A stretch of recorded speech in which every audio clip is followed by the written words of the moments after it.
أعوذ بالله من الشيطان الرجيم بسم الله الرحمن الرحيم الحمد لله الذي بنعمته تتم الصالحات والصلاة والسلام على سيدنا محمد سيد السادات وعلى آله وأصحابه النجوم النيرة اللهم انفعنا بما علمتنا وعلمنا ما ينفعنا وزدنا علما سبحانك لا علم لنا إلا ما علمتنا إنك أنت العليم الحكيم رب اشرح لي صدري ويسر لي أمري واحلل من لساني يفقهوا قولي أما بعد السلام عليكم ورحمة الله وبركاته.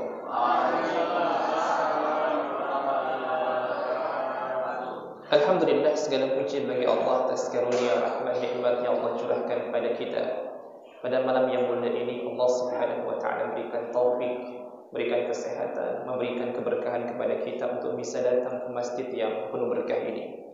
Senantiasa mohon kepada Allah Subhanahu wa taala semoga taufik ini, kesehatan ini dan keberkahan ini Allah limpahkan kepada kita sampai wafat nanti dengan mengucapkan kalimat tauhid la ilaha illallah Muhammad Rasulullah sallallahu alaihi wasallam. Amin amin ya Allah ya rabbal alamin. Allahumma salli wa sallim wa barik ala sayyidina Muhammad wa ala alihi wa ashabihi ajma'in. Salawat dan salam kepada Nabi besar Muhammad sallallahu alaihi wasallam. Allahumma salli wa sallim wa barik alaihi. Baik, Bapak baca Allah, orang tua kami, guru-guru kami yang hadir pada malam hari ini. Insyaallah kita akan coba melanjutkan pembahasan kita terkait tentang kajian tauhid. Dan mudah-mudahan Allah berikan kemudahan bagi kita untuk bisa memahami tentang tauhid ini dan mengamalkannya dalam kehidupan kita sehari-hari. InsyaAllah kita akan mulai membahas terkait tentang esensi dari ilmu tauhid tersebut, yaitu terkait tentang rukun iman, yaitu iman yang 6. Tapi sebelum kita mulai pembahasan rukun iman ini, yaitu iman kepada Allah Subhanahu wa taala khususnya, mungkin kita sedikit mereview atau menelaah apa yang telah kita bahas pada pertemuan-pertemuan yang sebelumnya. Pada pertemuan sebelumnya kita telah membahas tentang apa itu makna iman. Bahwa iman itu at-tasdiqu bil qalbi, pembenaran dengan hati, iqrar bil lisan, pernyataan dengan lidah, kemudian wal a'mal bil arkan, melaksanakan dengan anggota tubuh. Itulah yang dikatakan oleh Imam Ali radhiyallahu anhu. Kemudian juga kita sampaikan juga atau kita bahas bahwa dalam masalah iman ini kita disyaratkan untuk mengucapkan syahadatain. Itu merupakan syarat. Walaupun ada perbedaan pendapat di kalangan ulama terkait tentang apakah ini masuk dalam kriteria atau esensi iman atau di luar dari iman. Tapi para ulama mengatakan bahwa seorang yang ingin masuk ke dalam Islam maka disyaratkan untuk mengucapkan syahadatain, asyhadu an la ilaha illallah wa asyhadu anna Muhammadar Rasulullah. Tujuannya agar apa? Agar orang ini ketika masuk ke dalam ajaran Islam, dia dianggap pertama menjadi orang yang beriman di hadapan Allah Subhanahu wa taala dan beriman di hadapan makhluk. Beda halnya kalau hanya ada seorang yang menyatakan bahwa orang tersebut beriman kepada Allah tapi tidak mengucapkan syahadat. Itu yang tahu hanya Allah Subhanahu wa taala. Sedangkan kita sebagai masyarakat tidak tahu apakah dia itu beriman atau tidak. Sehingga ada kemungkinan jika orang tersebut meninggal dunia, kita tidak wajib untuk mensolatkannya, tidak wajib untuk menguburkannya di kuburan orang-orang Islam. Mengapa? Karena keimanannya hanya diketahui oleh dirinya dan Allah Subhanahu wa taala. Kemudian juga kita sampaikan bahwa ada beberapa hal bahwa iman itu bertambah dan berkurang. Itu Pak ya. Al-imanu yazidu wa yanqus. Iman itu bertambah dan berkurang. Yazid bil ta'ah wa yanqus bil ma'siyah. Bertambah dengan ketaatan dan berkurang dengan kemaksiatan. Tapi ada hal-hal yang ditentukan oleh para ulama disebutkan seperti yang dalam kitab ini bahwa iman itu bisa ditambah. Pertama dengan apa? Keilmuan, dengan ilmu. Dalam artian bahwa kalau kita mengilmui terkait tentang apa yang kita yakini, maka insya Allah akan bertambah. Contohnya kita mengilmui diri kita, mencari atau menambah ilmu kita berhubungan dengan Allah Subhanahu wa taala. Pasti insya Allah keyakinan kita terhadap Allah itu pasti akan lebih mantap. Ya. Nah, yang kedua, kita beramal, melaksanakan apa yang diperintahkan oleh Allah. Contoh, Allah Subhanahu wa taala memerintahkan kita untuk melaksanakan amal ibadah salat. Ternyata setelah kita melaksanakan amal ibadah salat itu, kita rasakan dengan benar dan kita amalkan dengan benar, ada manfaatnya dalam hati kita, dalam kehidupan kita. Atau bahasa gampangnya contoh seperti ini. Kita diperintahkan mengerjakan salat, kita upayakan mengerjakan salat di awal waktu. Maka insya Allah ketika kita melaksanakan salat di awal waktu itu, ada rasa kelapangan dalam hidup kita. Contoh melaksanakan salat zuhur setengah 1, kita upayakan dalam setiap salat untuk mengerjakan di awal. Itu pasti ada rasa kelapangan, kemudahan, dan terasa nikmat dalam hidup ini. Nah, itu salah satu hal yang menambah keimanan kita kepada Allah Subhanahu wa taala. Iya ya, benar ya, bahwa Allah Subhanahu wa taala itu zat yang maha sempurna dan memberikan ibadah kepada kita itu untuk kepentingan kita, manfaatnya untuk kita. Berarti dengan amal tersebut maka insya Allah akan menjadi baik. Contoh yang kedua, dengan amal juga melaksanakan ibadah puasa contohnya. Berapa banyak orang-orang yang mungkin menderita penyakit tertentu, ketika mereka tidak dibolehkan untuk makan ini, itu, dan yang lainnya, selanjutnya mereka melaksanakan ibadah puasa, toh insya Allah mereka akan menjadi sehat. Dan Nabi mengatakan, sumu tasihhu, berpuasalah kalian, maka kalian akan menjadi sehat. Sehingga cara yang kedua untuk menambahkan iman itu adalah apa? Dengan cara mengamalkan apa yang Allah perintahkan kepada kita. Dan yang terakhir yaitu zikru wa doa, berzikir dan berdoa. Itu salah satu hal yang menambahkan keimanan kita. Menyebutkan kalimat Allah, Allah, Allah, Subhanallah, Subhanallah, Subhanallah, Maha Suci Allah, Allahu Akbar. Itu termasuk hal-hal yang menambah keimanan kita. Kenapa? Karena kalimat-kalimat itu pasti memberikan dampak yang positif. Supaya, makanya ada sebuah penelitian terkait tentang kalimat-kalimat baik yang diucapkan itu meningkatkan nilai positif. Pernah saya baca sebuah penelitian terkait tentang air, gitu, Pak. Seperti air ini, air dalam sebuah gelas. Yang melaksanakan penelitian ini orang Jepang. Ada air satu, air A dengan air B. Di gelas satu dengan gelas kedua. Pada gelas pertama itu diucapkan kalimat-kalimat pujian. Kalimat-kalimat pujian, kalimat-kalimat baik. Kemudian peneliti ini melihat apa yang akan terjadi pada air ini, khususnya berhubungan dengan molekul ketika diteropong dengan mikroskop, dilihat zat-zat yang menyusunnya. Itu terlihat partikel-partikel yang menyusun air ini indah. Bentuknya itu seperti mungkin kita katakan permata, gitu ya. Bentuknya tersusun dengan rapi. Kenapa? Karena kalimat ini pada air yang satu ini diucapkan kata-kata yang baik, puji-pujian, doa-doa dan yang lainnya. Tapi dicoba sekali lagi pada apa? Pada segelas air, di mana gelas itu, air itu diisi atau diberikan dengan apa? Cacian makian. Maka ketika diteropong dengan menggunakan mikroskop, dilihat bahwa partikel air itu yang menyusun itu, Pak, itu terlihat carut marut, tidak beraturan. Kira-kira seperti itu. Nah, makanya kalau kita sama, Pak ya, makanya ada ulama mengatakan, apalagi kalau kita membacakan dalam air yang kita bacakan itu dengan bacaan Al-Quran, maka insya Allah itu akan lebih menambahkan kebaikan itu. Dan ada penelitian juga mengatakan bahwa tubuh kita ini sekitar 70% kan terdiri dari apa, Pak? Dari air. Sehingga kalau ada penyakit-penyakit tertentu, maka contohnya stroke, itu Pak ya, stroke atau penyakit-penyakit mungkin yang bisa dikatakan organ tubuhnya itu sedikit mati, maka coba bacakan ayat Quran banyak-banyak pada diri kita itu. Supaya apa? Supaya air dalam diri kita itu hidup. Manusia ini kan penyusun tertinggi atau kebanyakan tersusun dari air.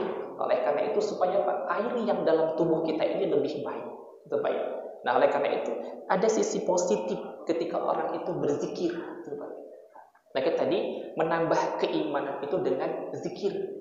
Dan Nabi Shallallahu Alaihi Wasallam selalu mengatakan, jaddidu imanakum, perbaharulah iman kalian. Kemudian para sahabat bertanya, bagaimana cara kami memperbarui iman? Biqauli la ilaha illallah, dengan cara mengatakan la ilaha illallah. Itu Pak ya. Dan selanjutnya berdoa. mohon kepada Allah Subhanahu wa taala terhadap apa yang kita butuhkan, keluh kesah, itu akan lebih menambahkan keimanan kita. Jadi intinya bahwa iman tadi bertambah dengan 3 hal. Ilmu, dengan amal, zikir, dan doa. Baik. Setelah baca Allah, itu mungkin pembahasan yang pernah kita bahas pada pertemuan-pertemuan selanjutnya. Dan kemarin terakhir kita membahas tentang perkembangan munculnya ilmu tauhid. Dan kita anggap itu mungkin sudah selesai.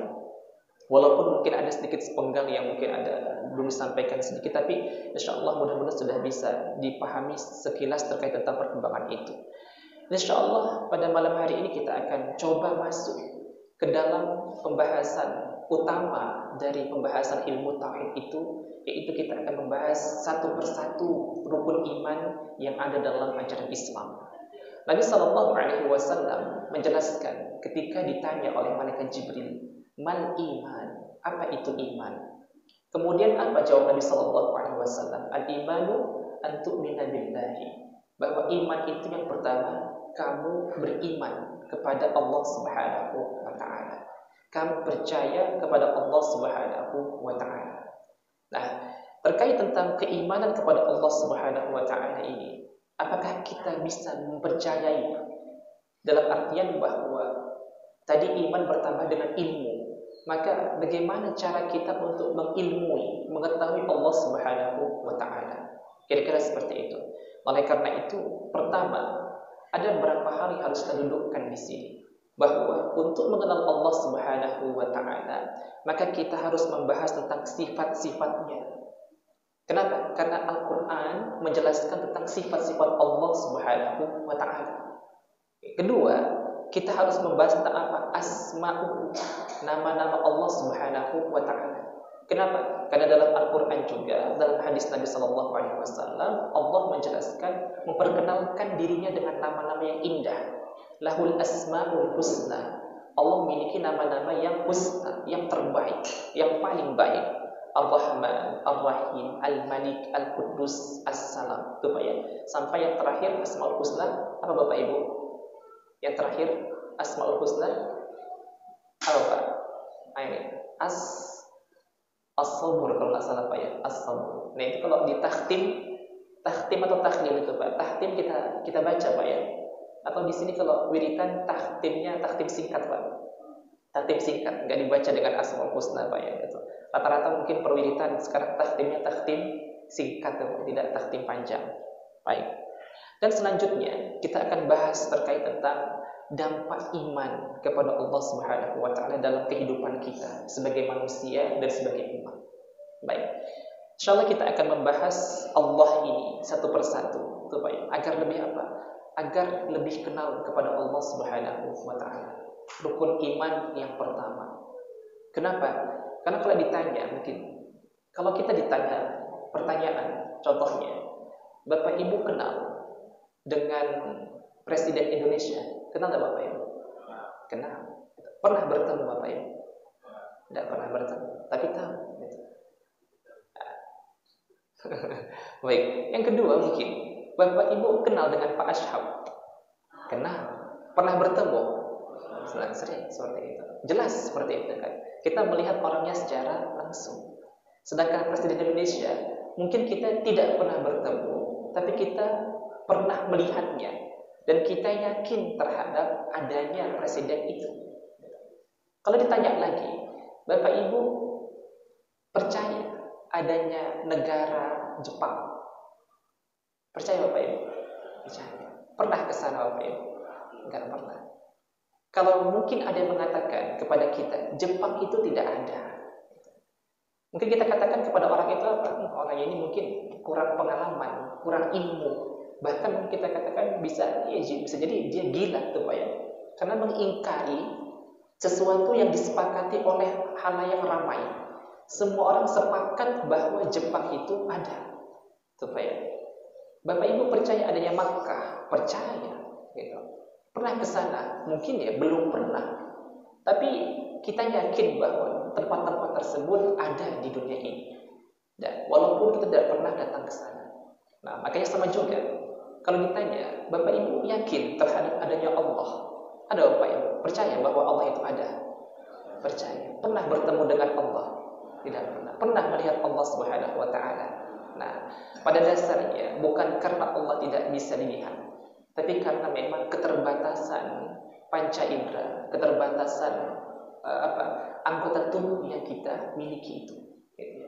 Makanya pernah kita sampaikan bahwa matahari di siang hari itu kira-kira ada nggak Bapak Ibu? Ada. Tapi kalau kita diminta untuk melihat matahari di siang hari ketika terbit sangat terik, bisa nggak mata kita melihat Bapak Ibu? Bisa nggak? Kita melihat di siang hari matahari yang sangat panas, kita lihat ke atas, bisa nggak Pak? Bisa. Tapi mata kita kira-kira seberapa lama kita bisa melihat matahari itu Pak? Mungkin dalam hitungan detik Pak ya. Gitu. Kenapa? Karena sinaunya. Gitu. Oleh karena itu sama juga. Gitu. Bukan berarti Allah itu tidak bisa dilihat, tapi karena keterbatasan. Contoh juga, malaikat Bapak dirahmati Allah, yakin ada, yakin bisa dilihat, tidak bisa. Angin Bapak dirahmati Allah, yakin ada angin itu, yakin ada. Bisa dilihat, tidak bisa dilihat, tapi bisa dirasakan. Rasa pedas, kalau Bapak Ibu makan bakso kurang pedas tuh ya, atau makan mie sop itu kurang pedas. Kemudian diberikan cabai. Ada enggak rasa pedas tuh Bapak Ibu? Ada. Bisa dilihat pedas itu? Tidak bisa. Kalau angin bisa usah dilihat. Kalau masuk angin dikerokin warna merah, itulah warna angin tuh ya, kira-kira tidak seperti itu. Nah, itu. Jadi ada hal-hal yang bisa kita lihat. Ada hal-hal yang tidak bisa kita lihat, tapi pada dasarnya ada. Dan ada hal-hal yang bisa kita rasakan, walaupun tidak bisa dilihat. Nah, sama juga Allah Subhanahu wa taala itu zatnya maha ada. Ada sebelum segala sesuatu itu ada. Makanya Allah itu wujud. Allah itu wujud. Allah itu ada sebelum segala sesuatu itu ada. Sebelum alam semesta ini ada, Allah sudah ada. Sebelum manusia itu ada, Allah sudah ada. Sebelum waktu itu ada, Allah juga sudah ada. Gitu. Makanya Allah Subhanahu wa taala selanjutnya ingin memperkenalkan dirinya kepada kita. Maka diciptakanlah makhluk-makhluk ini. Ciptakan manusia, ciptakan alam semesta dan yang lain. Tujuannya agar apa? Agar Allah itu memperkenalkan dirinya dan menyatakan bahwa Allah itu adalah zat yang maha segala-segalanya. Baik. Insyaallah kita akan bahas pertama. Kalau kita ingin mengenal Allah Subhanahu wa taala, maka yang harus kita kenali pertama sifat-sifatnya. Coba ya. Sama seperti halnya kita ditanya oleh seorang, kenal si Fulan. Contohnya kenal si Udin, coba ya, Udin Pak ya. Udin yang mana? Gitu. Kan ditanya sifatnya. Udin orang yang tinggi. Tinggi sifat kan Pak? Ini banyak sekali Pak ya. Masya Allah, ini luar biasa. Kopinya mana masuk lagi Pak? Baik. Makanya kalau kita kembali ke sini, kita ditanya tentang seorang. Karena nama Udin banyak Pak ya. Mungkin di sini ada Udin Pak, ada Pak? Nggak ada di sini, nggak ada. Udin inilah, Udin itulah dan yang lainnya banyak. Di kampung saya itu banyak nama Udin itu Pak ya. Nah, Udin itu, Udin Jala, Udin banyak seperti itu. Jalaluddin, Jalal. Itu Pak ya. Nah, kalau ditanya, kenal sama si Udin? Udin yang mana? Karena di sini ada dua, yang tinggi atau yang pendek. Yang tinggi. Nah, yang tinggi juga ada dua katanya. Yang kulitnya putih atau kulitnya hitam. Nah, seperti itu Pak. Nah, disebutkan tinggi, hitam itu merupakan sifat-sifat yang dimiliki oleh orang tersebut. Gitu. Sehingga kalau kita sudah sebutkan sifatnya, kenal dengan sifatnya, maka kita kenal dengan orangnya. Gitu, Pak. Kira-kira seperti itu. Sama. Kita juga diminta untuk mengenal Allah Subhanahu wa taala. Pertama kali adalah dengan cara mengenal sifat-sifat Allah Subhanahu wa taala. Ya? Sifat-sifat Allah Subhanahu wa taala. Sehingga di sini insyaallah kita akan coba membaca terkait tentang apa yang dijabarkan oleh ulama melalui Al-Qur'an dan As-Sunnah, diambil dari Al-Qur'an dan hadis terkait tentang sifat-sifat Allah Subhanahu wa taala. Sifatullah taala. Yazkuru ulama al-aqidah al-islamiyah anna lillahi azza wa jalla sifatin taliqu bi kamalihi ta'ala wa jalalihi. Para ulama akidah, ulama tauhid menyebutkan bahwa Allah Subhanahu wa taala memiliki sifat-sifat yang layak bagi Allah Subhanahu wa taala bikamalihi ta'ala, untuk menunjukkan kesempurnaan Allah Subhanahu wa taala wa jalalihi, dan keagungannya.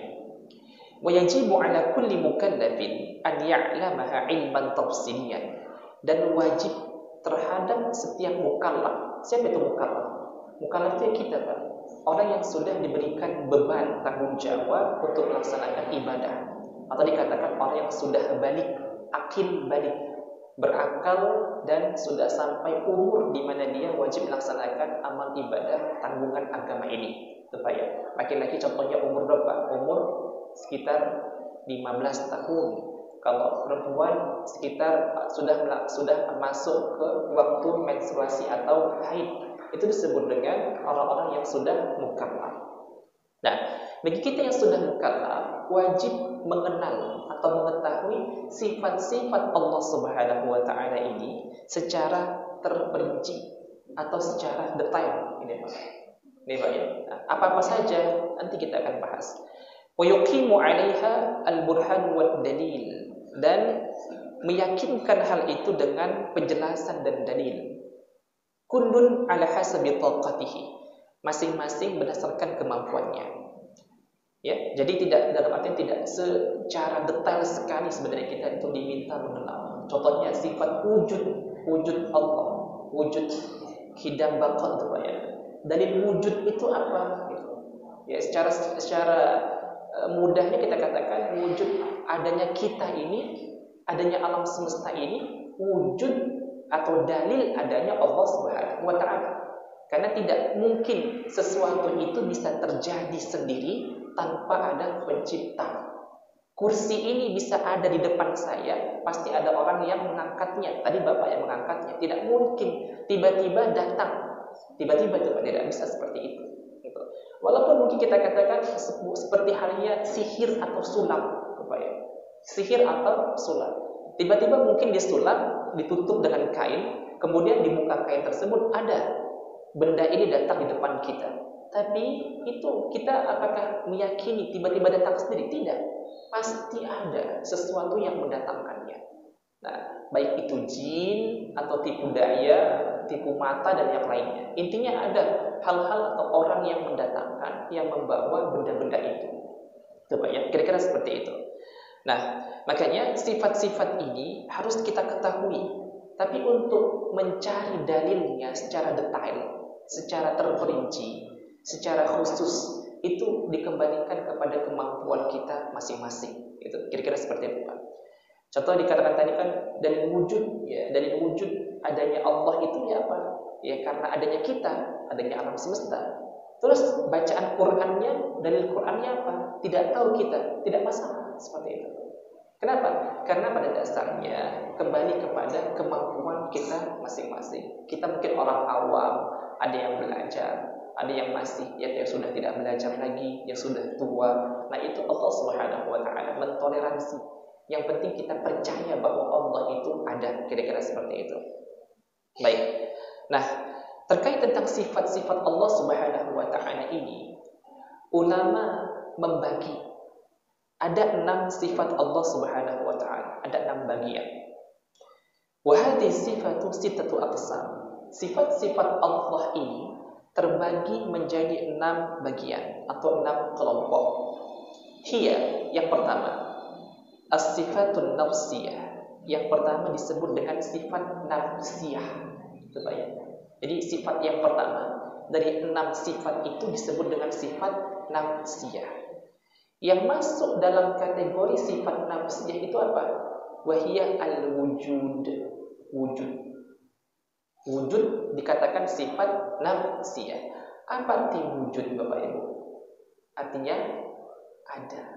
Ini mohon maaf, dulu pernah ngapa Pak? Wujud, qidam, baqa. Ada tuh Pak ya?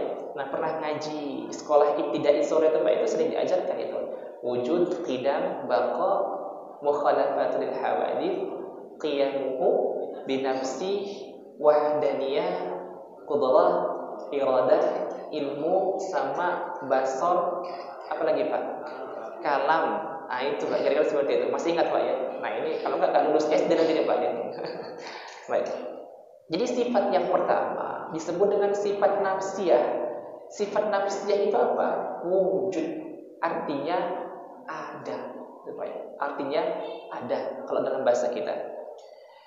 Kenapa dikatakan sifat nafsiyah? Sifat nafsiyah itu apa artinya? Sifat kedirian yang menunjukkan zat Allah Subhanahu wa ta'ala. Tidak ada tambahan-tambahan. Contohnya Pak, gelas ini, ada enggak gelas ini Pak? Ada. Ada enggak gelas ini Pak? Ada. Gitu. Jadi zat gelas inilah keberadaannya itu yang ada. Kalau kita katakan tidak ada, berarti yang rusak mata kita itu Pak ya. Kira-kira seperti itu. Gitu. Kemudian dia tidak ditambah-tambah dengan sifat-sifat tertentu. Yang penting gelasnya ini ada, dikatakan wujud aja. Kalau sifat-sifatnya, contoh sifat gelasnya apa? Sifatnya bening, sifatnya besar, kecil. Nah itu tambahan-tambahan, kira-kira seperti itu, yang berada pada gelas ini. Ya Pak ya, ini ngaji tauhid nih Pak ya agak. Jadi intinya bahwa Allah itu ada. Nafsinya itu, zatnya itu ada. Itu sifat yang pertama, disebut dengan sifat nafsiyah. Apa itu sifatnya tadi? Sifat wujud. Sifat wujud. Yang kedua disebut dengan sifat salbiyah. Nafsiyah, salbiyah. Yaitu sifat-sifat yang menafikan atau menidakkan segala sesuatu yang tidak layak kepada Allah Subhanahu wa ta'ala. Jadi segala sesuatu yang tidak layak atau tidak pantas untuk Allah Subhanahu wa ta'ala itu dimusnahkan, dinafikan. Nah, dan dia ada 5. Sifat salbiyah ada 5. Yang pertama apa? Wahdaniyah. Apa itu wahdaniyah Bapak Ibu artinya? Wahdaniyah artinya esa. Gitu. Nah, mustahil Allah itu ada 2. Kalau Allah ada 2, seperti contohnya Pak ya, Allah tidak esa, tidak tunggal. Ada Allah A, ada Allah B. Itu kemungkinan akan cekcok, berantem itu Pak. Contoh Allah A mengatur urusan masalah timur, Allah B mengatur urusan masalah barat. Gitu. Tiba-tiba matahari terbit dari mana Pak? Terbit dari sebelah timur, tenggelam sebelah barat. Tiba-tiba Allah ini yang B terlambat menerbitkan matahari dari timur. Sedangkan Allah A menunggu-nunggu. Ini kesiangan atau gimana? Ini seperti itu kan? Kok terlambat? Itu lama-kelamaan tidak bisa seperti itu. Allah A ingin hujan, Allah B ingin kering. Gitu. Itu bisa berantem itu kan? Maka mustahil Allah itu ada 2. Sehingga sifat yang pertama yang pantas untuk Allah Subhanahu wa ta'ala adalah sifat wahdaniyah. Wahdaniyah. Kemudian qidam. Qidam artinya apa Pak? Artinya awal. Nah, kita katakan kalau dulu saya ngapalnya Allah itu qidam, artinya sedia. Enggak tahu sedia itu maksudnya apa? Ada wujud artinya ada, wahdaniyah artinya asa, qidam artinya sedia.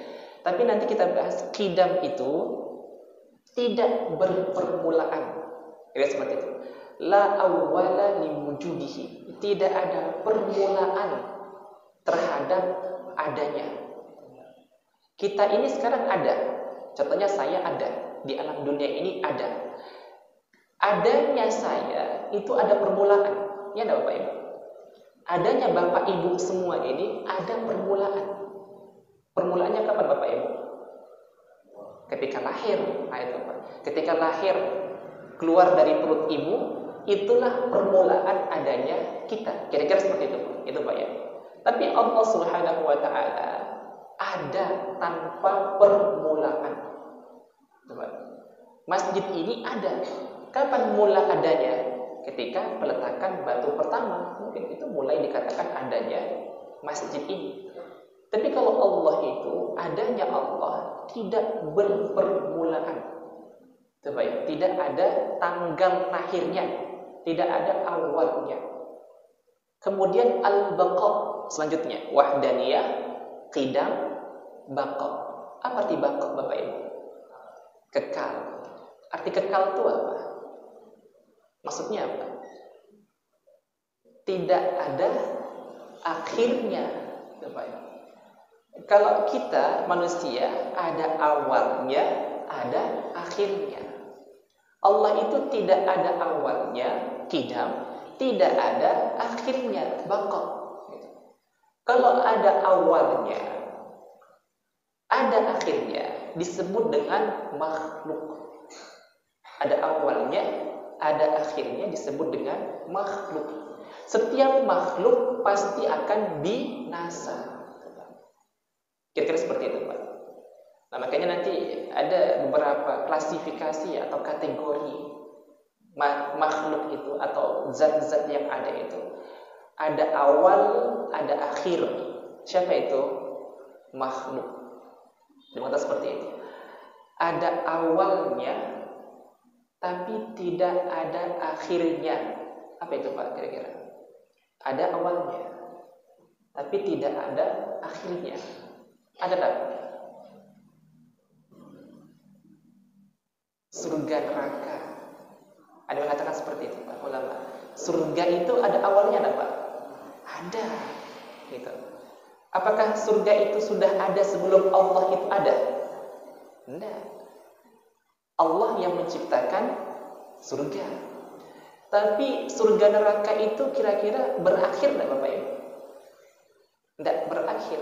Kalau surga itu berakhir, tinggal di mana kita nanti? Karena surga itu tempat terakhir kita untuk tinggal di sana. Dideportasi kita, Pak, diusir dari surga. Pindah kemana kita, Pak? Kalau bumi ini ada awalnya, ada akhirnya. Karena dia makhluk. Bumi ini hancur, kita semua mati, contohnya diledakkan. Bisa kita masih ada enggak, Pak? Secara zahir tidak ada. Tapi kita bisa berpindah kemana? Ke alam barzakh. Itu, Pak. Ya. Makanya tadi ada awalnya, tidak ada akhirnya. Apa itu? Surga dan neraka. Orang-orang kafir mereka kekal, khalidina fiha abada, kekal berada di dalam neraka. Itu, Pak. Sehingga neraka itu tidak berakhir, tapi dia berpermulaan. Tidak, yang ketiga, Pak, ya, tidak ada awalnya, tapi ada akhirnya. Ada enggak, Pak, ya? Tidak ada awalnya. Awalnya itu tidak ada, tapi akhirnya itu ada. Kira-kira apa, Pak? Ada enggak, Pak? Tidak ada, Pak. Mustahil. Mustahil. Tidak ada sesuatu itu awalnya tidak ada, tiba-tiba dia tidak ada. Tiba-tiba mati. Dia nggak punya permulaan. Jadi tidak ada awalnya, tidak ada awalnya, tapi ada akhirnya, ada kematiannya. Itu tidak ada, mustahil. Itu, Pak, mustahil, itu, Pak, mustahil. Yang keempat, tidak ada awalnya, tidak ada akhirnya. Apa tadi itu, Pak? Tidak ada awalnya, tidak ada akhirnya. Apa itu, Pak? Allah. Nah, itu dia, Pak. Jadi tadi 4, Pak. Tidak ada awalnya, tidak ada akhirnya. Siapa itu? Allah. Ada awalnya, ada akhirnya. Siapa itu? Makhluk kita. Gitu. Ada awalnya, tapi tidak ada akhirnya. Surga neraka. Tidak ada awalnya, ada akhirnya. Mustahil. Tidak ada. Kira-kira seperti itu, Pak. Nah, gitu. Jadi yang pertama sifat salbiyah tadi, sifat-sifat yang tidak layak bagi Allah itu menafikan, sifat-sifat yang tidak Allah, yang tidak layak bagi Allah. Pertama wahdaniyah, qidam, baqa. Kemudian al-mukhalafatu lil hawadis. Apa itu, Pak? Al-mukhalafatu lil hawadis, yaitu berlainan dengan yang baru. Kalau kita ngaji dulu, Pak, ya, berlainan dengan yang berarti tidak sama dengan makhluk. Tidak sama dengan makhluk. Kalaulah sama dengan makhluk, kira-kira dalam hati Allah itu wajib enggak atau bisa enggak disembah? Contohnya sama dengan makhluk, berhak enggak untuk disembah, Pak? Enggak berhak. Makhluk makan, kita makan Bapak Ibu. Nah, kalaulah Tuhan itu juga makan, sama enggak dengan kita Bapak Ibu? Sama. Berarti berhak enggak untuk disembah?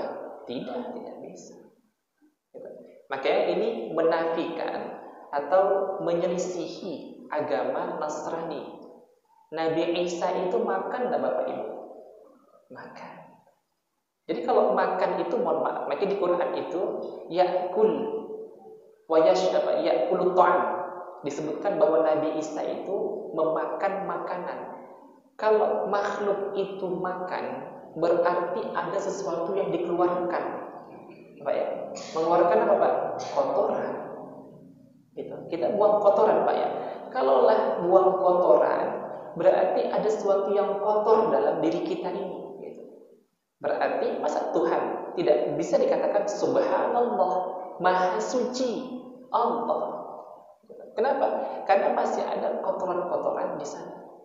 Sehingga contohnya dalam pemahaman kita, Nabi Isa itu tidak berhak untuk disembah karena memang dia bukan, atau beliau bukan Allah atau Tuhan. Kenapa? Karena sama dengan makhluk. Dia makan, dia minum, beliau juga membuang kotoran. Gitu. Dan yang terakhir sifat salbiyah ini qiyamu ta'ala binafsih, yaitu Allah berdiri kalau bahasa kita dengan sendirinya. Gitu. Adanya Allah itu tidak butuh bantuan makhluk lain. Kalau adanya kita Bapak Ibu, contohnya adanya manusia ini, adanya kita, ini butuh bantuan makhluk lain enggak? Butuh. Bertemunya ayah dan ibu kita, maka ada kita itu Pak. Kalau ayah ibu kita nggak ketemu, ada nggak kita Pak? Nggak ada. Adanya masjid ini, bertemunya banyak orang tuh Pak. Sipulan sepakat jadi masjid. Tuh Pak ya. Tapi kalau Allah Subhanahu Wa Taala, adanya Allah tidak butuh bantuan makhluk. Kita tidak ada juga, Allah tetap ada. Alam semesta ini bubar, Pak ya, hancur lebur, Allah tetap ada. Allah tidak butuh kepada makhluk itu. Nah, bagaimana Ustaz? Bukankah kita menyembah Allah Subhanahu Wa Taala? Iya. Penyembahan kita kepada Allah itu bukan kebutuhan Allah kepada kita, tidak. Tapi kebutuhan kita kepada Allah. Tidak bisa kita melepaskan diri kita dari siapa? Dari pencipta kita.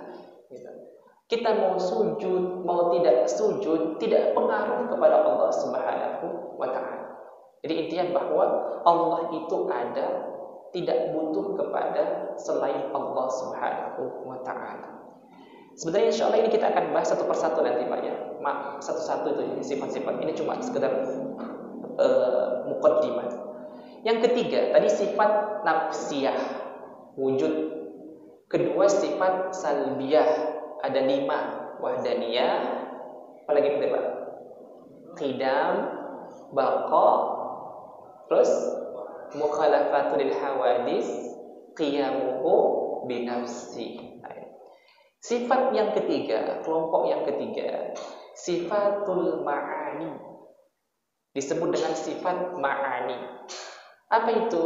Yaitu sifat-sifat yang ada pada zat Allah Subhanahu Wa Taala. Jadi sifat ma'ani itu sifat-sifat yang ada pada zat Allah Subhanahu Wa Taala. Tapi jangan dibayangkan bahwa sifat-sifat itu melekat. Contohnya mohon maaf, kita bedakan antara zat dengan sifat.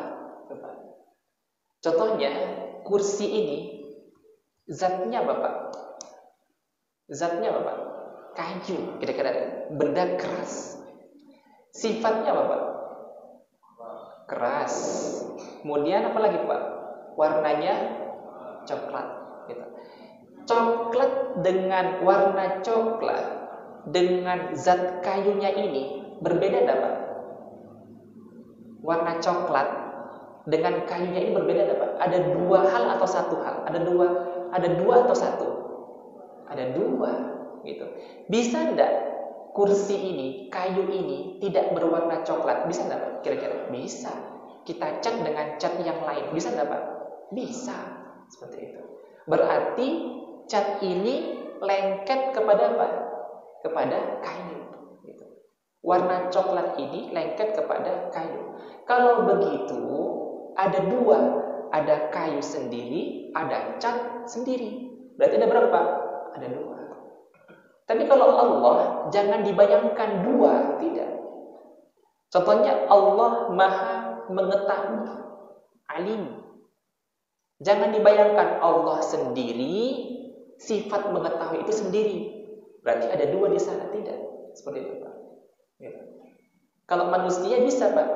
Contohnya manusia, ketika pertama kali lahir, sudah punya pengetahuan enggak Pak? Belum. Setelah belajar, baru pengetahuan itu datang kepada manusia, itu Pak ya. Berarti ada manusia, baru ada sifatnya. Manusia sendiri, sifatnya sendiri. Bisa dipahami Pak ya. Ini kalau belajar tauhid ini agak sedikit butuh mikir nih Pak ya. Mungkin agak sedikit ngantuk nih karena tapi kalau belajar tauhid itu ya seperti itu Pak gitu. Kita tidak bisa cuma belajar tauhid harus menggunakan pikiran kita itu Pak. Gitu. Makanya sifat ma'ani ini, sifat ma'ani tujuannya agar apa? Agar kita lebih kenal kepada Allah Subhanahu wa taala. Jangan dibayangkan nanti tujuan bagaimana Pak? Agar kita dalam ibadah kita itu tidak salah gitu Pak. Mohon maaf Pak ya, mungkin saya mengajak untuk berpikir kepada kita semua menggunakan sedikit-sedikit apalah kita pakai sekolah dulu lah. Belajar menggunakan lebih berpikir lagi. Tujuannya agar tidak salah kita dalam melaksanakan ibadah ini, gitu. Supaya dalam kehidupan kita ini jangan ada anggapan itu Allah itu contohnya besar, Allah itu seperti ini gitu. Makanya Bapak Ibu dirahmati Allah, kalau sholat itu contohnya, kira-kira dalam benak Bapak Ibu dirahmati Allah, ketika menyembah Allah itu sholat, apa yang terbayang atau apa yang terbersit dalam benak pikiran kita itu terkait tentang adanya Allah, wujudnya Allah. Gitu. Dibayangkan dalam benak kita itu Allah itu zat yang maha besar, duduk di atas singgasana, gitu Pak. Tidak boleh seperti itu. Kalau seperti itu berarti kita menjadikan Allah itu seperti makhluk, namanya mujassimah, membendakan. Maksudnya menggambarkan Allah itu seperti halnya makhluk yang bisa digambarkan. Itu salah seperti itu. Lalu bagaimana kita melaksanakan ibadah sholat itu? Ya udah, ketika kita melaksanakan ibadah sholat, dalam artian sadarkan diri kita itu sholat, itu saja. Sudah. Supaya apa? Fokus dalam melaksanakan ibadah sholat. Tidak mesti Bapak Ibu itu harus ya Allah, bagaimana dirimu ya Allah, bagaimana zatmu ya Allah. Tidak seperti itu. Yang penting kita sadarkan bahwa ya Allah, hamba ini bersujud atau berdiri depanmu. Hamba ini sedang melaksanakan peribadatan, penghambaan kepada diri. Gitu. Yang penting sholat tuh Pak, supaya pikiran nggak kemana-mana itu Pak ya. Kalau pikiran kemana-mana itulah yang tidak diharapkan dalam melaksanakan penghambaan kepada Allah atau dalam ibadah sholat. Itu Pak. Baik, nah sifat ma'ani ini adalah sifat-sifat yang ada pada zat Allah Subhanahu wa ta'ala. Yaitu ada 7 sifat. Pertama, qudrah, artinya maha kuasa. Iradah, maha berkehendak. Ilmu, artinya mengetahui, maha mengetahui. Hayah, maha hidup. Sama', maha mendengar. Basar, maha melihat. Dan kalam, maha berkata-kata. Itu Pak ya. Kita lanjut ya. Insyaallah kita selesaikan dikit lagi Pak. Yang selanjutnya sifat ma'nawiyah, nafsiyah, salbiyah, ma'ani, ma'nawiyah. Sifat ma'nawiyah ini adalah sifat-sifat yang muncul dari sifat-sifat ma'ani. Tapi itu nantilah insyaallah itu agak kita bahas satu persatu nanti Pak. Intinya ada disebut dengan sifat ma'nawiyah. Contohnya Allah itu maha kuasa, maha kuasa. Tuh. Qadir. Allah Maha Kuasa. Hasil dari kuasa Allah itu adanya alam semesta ini, Pak.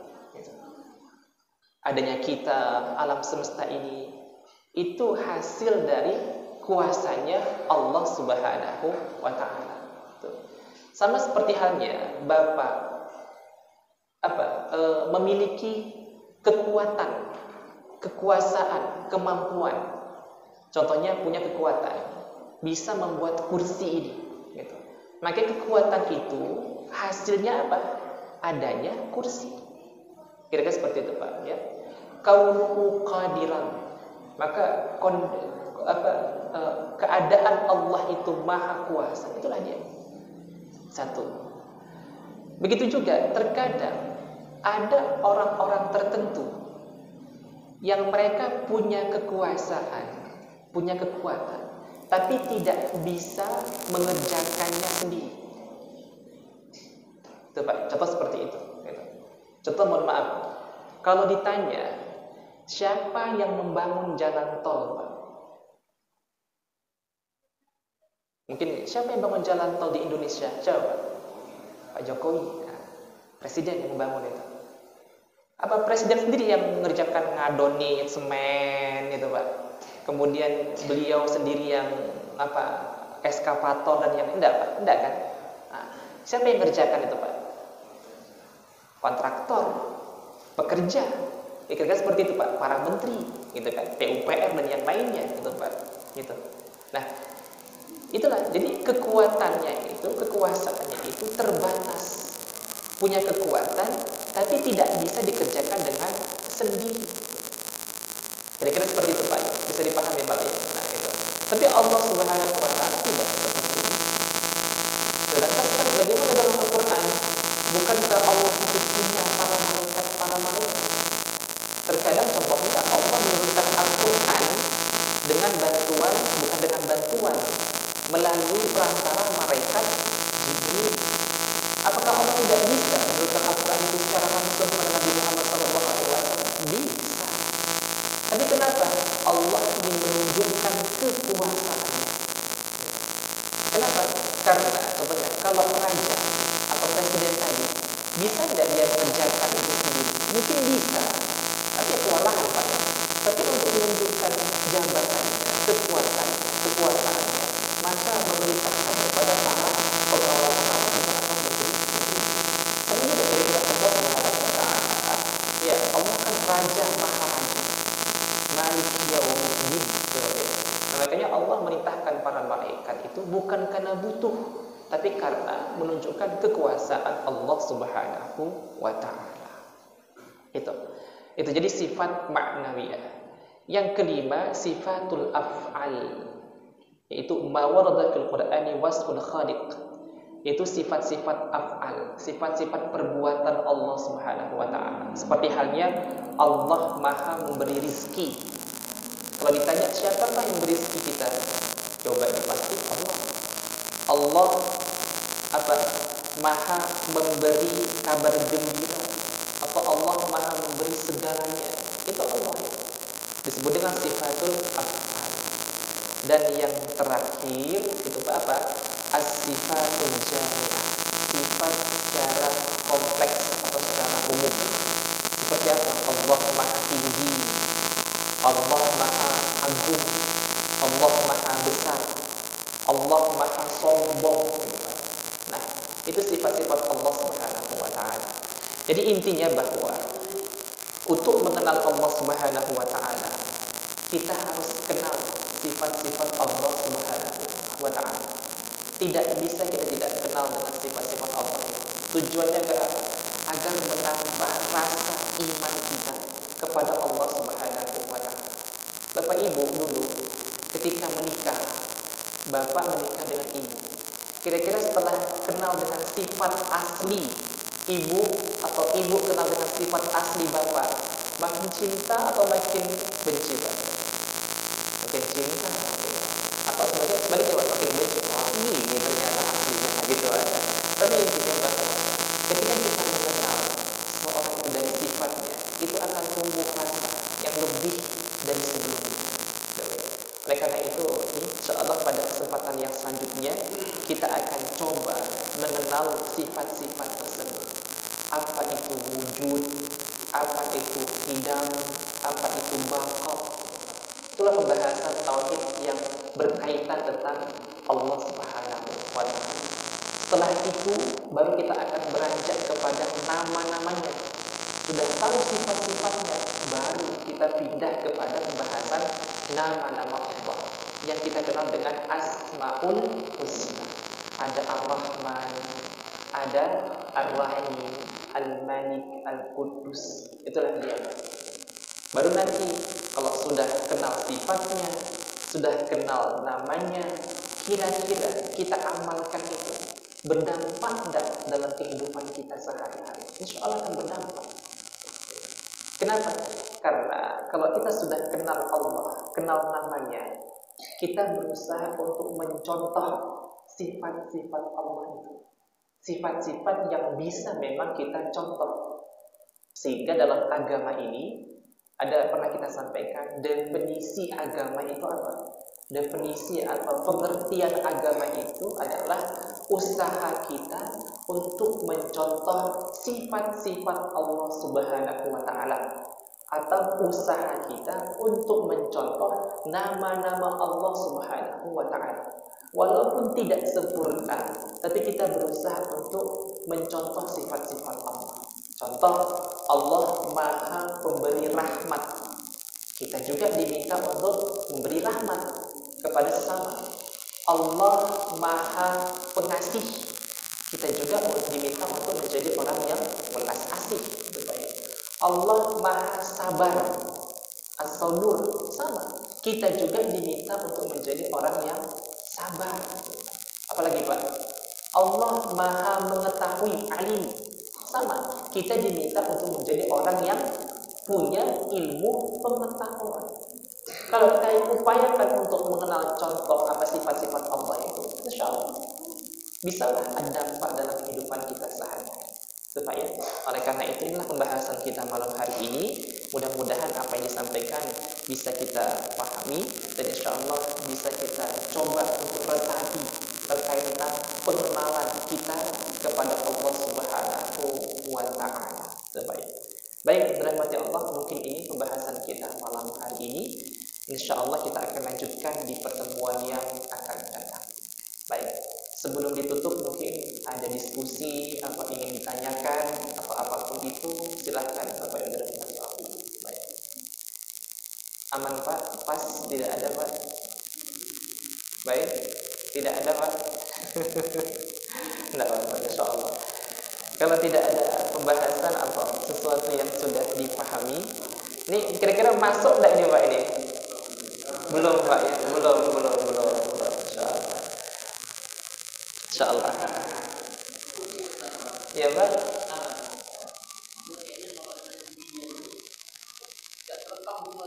Gimana Pak?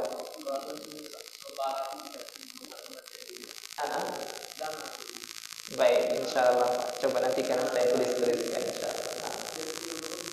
Boleh, insya Allah. Nanti coba akan saya buat ringkasan terkait pembahasan insya Allah. Iya Pak.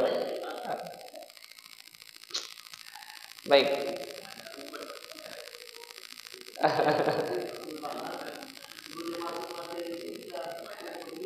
Iya Pak. Baik. Insya Allah. Sebenarnya bisa kita sederhanakan. Karena gini Pak, kita membahas tauhid ini Pak. Nanti ada tauhid secara aplikatif, secara praktek. Ada tauhid secara teori gitu Pak. Pertama, memang bagi kita masing-masing memiliki kemampuan yang berbeda-beda. Biasanya kalau saya membaca atau mempelajari tauhid itu di pengajian-pengajian yang ada, di beberapa kajian itu saya berikan pertama itu teori dengan menggunakan kitab ini. Dan dulu pun kita sudah belajar nih Pak ya. Kalau orang tua kita itu ngaji duduk pakai kitab kuning itu ya ngajinya kita seperti ini, wujud, qidam, baqa, maka istilahnya ngaji sifat 20. Pernah dengar Pak ya? Ngaji sifat 20. Memang itu butuh tapi kita tidak secara detail tidak. Yang penting kita pengenalan terhadap sifat-sifat ini. Baru kalau sudah selesai nanti, biasanya kita akan masuk kepada kitab Al-Hikam Al-Athaiyah. Itu Pak. Itu masuk kepada praktek, contohnya wujud Allah dalam tauhid. Kita belajar tentang Allah itu Maha Esa, contohnya seperti itu. Allah itu Maha Esa. Maka nanti kita baca kitab Al-Hikam itu, kita masuk kaidah hikmah pertama contohnya, bahwa dalam segala sesuatu kita harus beriktimat, artinya harus bertumpu kepada Allah Subhanahu wa taala. Min alamatil i'timad 'ala al-amal nuqsanu raja 'inda wujudiz zalal. Di antara tanda-tanda orang itu hanya bertumpu kepada dirinya, kepada kekuatannya, kepada akalnya, itu dia akan hilang harapan ketika tidak ada kesuksesan pada dirinya. Itu prakteknya itu Pak. Kenapa? Contoh gini, kita bertumpu kepada diri kita, mengerjakan sesuatu Pak. Aku bisa ini. Kemarin aja bisa. Aku orang cerdas. Begitu contohnya, IPK tinggi, kuliah sudah tinggi seperti itu, seperti itu. Masa kerjaan ini aja nggak bisa? Tiba-tiba di ujung ketika dikerjakan oleh orang tersebut tidak sukses, tidak seperti apa yang dia bayangkan, gitu. Maka orang seperti itu nanti akan hilang harapan kepada Allah. Allah, kenapa menyalahkan ini, menyalahkan itu dan yang lainnya. Itu bukan salahku. Kalau dia gini pasti dia akan benar seperti itu. Kira seperti itu. Itu nanti aplikasinya seperti itu. Bahwa dalam cara praktek seperti itu, dalam mengerjakan sesuatu, kita tidak boleh bertumpu kepada diri kita, kepada makhluk, tapi harus bertumpu kepada Allah. Kalau kita bertumpu kepada Allah, maka kita akan senantiasa berbaik sangka kepada Allah. Ya Allah, nggak sukses. Berarti bisa jadi ibadahku kurang. Bisa jadi aku ini orang yang sombong. Bisa jadi ini teguran dari Allah kepada diriku. Bisa jadi Allah punya rencana yang lebih baik dari rencana ini. Itu kalau tumpuannya kepada siapa? Pada Allah. Kira-kira seperti itu Pak. Itu prakteknya. Dari sifat apa? Dari sifat contohnya Allah itu esa, gitu Pak ya. Esa pada sifatnya seperti itu. Nah kira-kira seperti itu Pak itu. Baik, insya Allah coba akan kita nanti formulakan lah, akan kita tuliskan, mudah-mudahan akan kita buat intisari dari kajian-kajian kita ini supaya masuk. Tapi sebenarnya pembahasan ini Pak, ini agak ringan nih Pak. Masih agak memang beratnya itu di sini nih. Kalau sudah kita nanti masuk kepada rukun iman kedua, iman kepada Allah, pembahasan tentang Asmaul Husna itu ringan itu Pak. Enggak berat Asmaul Husna. Gitu. Iman kepada kitab, jelaskan kitab itu apa, dari mana, apa saja, siapa saja yang menerima kitab itu, ada disebut dengan suku, gitu Pak ya, ada disebut dengan ini dan yang lainnya. Iman kepada Nabi itu tidak berat seperti itu. Memang yang butuh pemikiran itu pembahasan terhadap dengan iman kepada Allah Subhanahu wa taala. Kira-kira seperti itu Pak. Wallahu a'lam bishawab. Ada lagi Pak? Cukuplah Pak ya, insyaallah. Baik, rahmati Allah, mungkin kalau tidak ada sesuatu yang ditanyakan atau diskusikan, kita cukupkan pembahasan kita malam hari ini, dan insyaallah kita akan lanjutkan pada pertemuan yang akan datang. Mari kita tutup dengan doa dan kita mohon ampun kepada Allah Subhanahu wa taala. Astaghfirullahal azim, allazi la ilaha illa huwal hayyul qayyum wa atubu ilaih. Astaghfirullahal azim, allazi la ilaha illa huwal hayyul qayyum wa atubu ilaih. Astaghfirullahal azim, allazi la ilaha illa huwal hayyul qayyum wa atubu ilaih. A'udzu billahi minasy syaithanir rajim. Bismillahirrahmanirrahim. Alhamdulillahi rabbil alamin. Wassalatu wassalamu ala asyrafil mursalin sayyidina habibina Muhammadin wa ala alihi wa sahbihi ajma'in. Allahumma rabbana taqabbal minna innaka antas samiul alim wa tub alaina innaka antat tawwabur rahim. Allahumma ighfir lana dhunubana wa liwalidina warhamhum kama rabbawna shighara bi rahmatika ya arhamar rahimin. Rabbana hab lana min azwajina wa dhurriyyatina qurrata a'yun waj'alna lil muttaqina imama. Rabbana atina fid dunya hasanah wa fil akhirati hasanah wa qina adzabannar. Wa sallallahu wasallam ala sayyidina Muhammad walhamdulillahi rabbil alamin. Taqabbalallahu minkum. Assalamualaikum warahmatullahi wabarakatuh.